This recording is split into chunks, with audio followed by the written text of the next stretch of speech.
নমস্কার, আপনি দেখছেন এসআর নিউজ টিউব। আজকের বড় খবর। এই মোম জোছনায় অঙ্গ ভিজিয়ে এসো না, একটু গল্প করি। এই এসো না, কি ভালোবাসা সরকাইলে খাটিয়া যারা লাগে। এত কাছে এসো, এত কাছাকাছি, এত ভালোবাসা।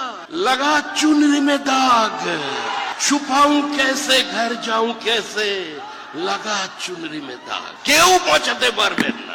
अरे এই মাটি রামের মাটি। मेरा मन में राम, तन में राम, रोम रोम पर राम रे। राम समीर ले ध्यान लगा दे, छोड़ जगत की काम रे। আরে ও এখন সব ধ্যান ট্যানের সময় নেই না, রামের তীর ধনুক নিয়ে আপনাদের মাঠে নামতে হবে। কারণ তৃণমূল আবার অন্ধকারে আসছে, সঙ্গে সিপিএম। সরকাইলে খাটিয়া যারা লাগে। এত কাছে এসো, এত কাছাকাছি, এত ভালোবাসা। একদম ধরা যাচ্ছে না সিপিএম এর নেতা, ধর্মনিরপেক্ষতার প্রবক্তা সিপিএম কলকাতা থেকে উড়ে যাচ্ছে কোথায়? প্রত্যেকের লক্ষ্য একটাই, হচ্ছে মুর্শিদাবাদ। এই মোম জোছনায় অঙ্গ ভিজিয়ে এসো না, একটু গল্প করি। এই এসো না, কি ভালোবাসা। যারা বাবরি মসজিদ তৈরি করতে চাইছে তাদের দিকে বার্তা দিন। ওপারে বাংলাদেশের জামাত, আর এখানে মুর্শিদাবাদের মহিলা দাঁড়িয়ে বিএসএফ কে বলছেন গুলি চালান, আমার বুক ঝাঁঝরা করে দিন। আমি আপনার গুলিতে মরতে চাই, কিন্তু অন্যের কারোর হাতে আমার শরীরকে অপবিত্র হতে দেব না। ওপার বাংলায় রবীন্দ্রনাথের মূর্তি ভাঙছে, আর এখানে রবীন্দ্রনাথের প্রতিকৃতিতে আগুন লাগছে। সত্যজিৎ রায়ের বাড়ি ধ্বংস, সুনীল গাঙ্গুলির বাড়ি ধ্বংস, মন্দির ধ্বংস, জোর করে বিয়ে। আজকে আপনাদের জন্য এই পরিস্থিতি অপেক্ষা করছে, যদি রুখে না দাঁড়ান। এই ধর্মান্ধতাকে রুখতে হবে। এটা একটা মানব সভ্যতার অভিশাপ। It's a cancer to human civilization. Kill it before it kills you.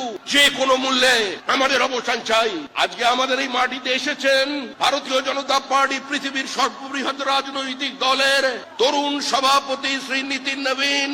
আমি মনে করি ওনার মতো ভাগ্যবান সভাপতি এর আগে বিজেপিতে জন্মগ্রহণ করেননি। কারণ নীতিন নবীনের সভাপতিত্বে শ্যামাপ্রসাদের মাটিতে, শ্যামাপ্রসাদের জন্মভূমিতে শ্যামাপ্রসাদের সরকার হবে। আমরা ছোটবেলা থেকে স্লোগান দিয়েছি, ঘাস কা রুটি খাएंगे, অটল কো পিএম বানাएंगे। অটলজি প্রধানমন্ত্রী হয়েছেন। আমরা বলছি जिस कश्मीर में बलिदान हुआ मुखर्जी, वो कश्मीर हमारा है। আমরা ৩৭০ ধারা বাতিল করেছি। আমরা বলেছি মানবতা বিরোধী, নারীর সম্মান বিরোধী, সাম্য বিরোধী ৩ তালাক প্রথার বাতিল চাই। আমরা করে দেখিয়েছি। এবার শেষ কাজ করবেন নীতিন নবীন। আমাদের স্বপ্ন বিজেপি, আমাদের আগের যুগের যারা নেতা প্রয়াত হয়েছেন তাদের স্বপ্ন গঙ্গোত্রী থেকে গঙ্গা সাগর। বিজেপির সরকার, নরেন্দ্র মোদীর সরকার, ডাবল ইঞ্জিন সরকার, সেই সন্ধিক্ষণ আগত। সবাই ভালো থাকবেন, আনন্দে থাকবেন। ফর্ম 7 যার কাছে যা আছে রেখে দেবেন। ফর্ম 7 হাতছাড়া করবেন না। বিজেপির একটা ফর্ম 7 গ্রহণ না করে ইসিকে আমরা পশ্চিমবঙ্গে নির্বাচন করতে দেব না।